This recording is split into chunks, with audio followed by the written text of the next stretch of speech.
अब हामी 18 नम्बरमा हेर्छौँ। 18 नम्बरमा if sine theta equals 3/5 find the value of sign 2 theta. यदि साइन थीटा इक्वल्स टु 3/5 भए साइन 2 थीटाको मान निकाल्नुहोस्। अब हामीलाई कति दिएको छ? साइन थीटा इक्वल्स टु 3/5 दिएको छ। तर त्यसैमा हाम्रो साइन 2 थीटा इक्वल्स टु के फर्मुला हो त? 2 साइन थीटा कस थीटा। भनेपछि हामीलाई कस थीटाको भ्यालु पनि निकाल्नुपर्छ, जसकारण कस थीटा इक्वल्स टु के हुन्छ फर्मुला?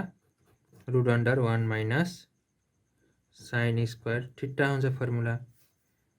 त्यसै गरी 1 माइनस 3 साइन थीटा भनेको 3/5 को होल स्क्वायर।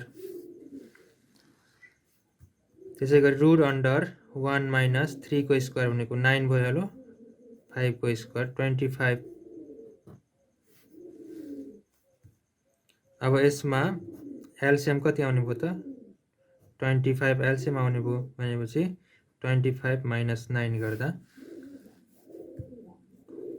अब 25 माइनस 9 गर्दाखेरि कति हुन्छ त? 25 माइनस 9 गर्दा 16 भनेपछि 16 डिभाइड बाई 25।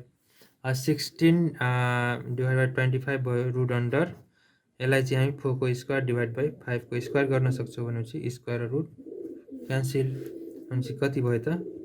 4/5। यो कस थीटा इक्वल्स टु 4/5 आयो। त्यसै गरी अब हामी के गर्छौँ भन्दाखेरि यसमा साइन हामीलाई के निकाल्नु पर्छ? Sine 2 theta. Sine 2 theta equals to 2 sine theta cos theta हुन्छ।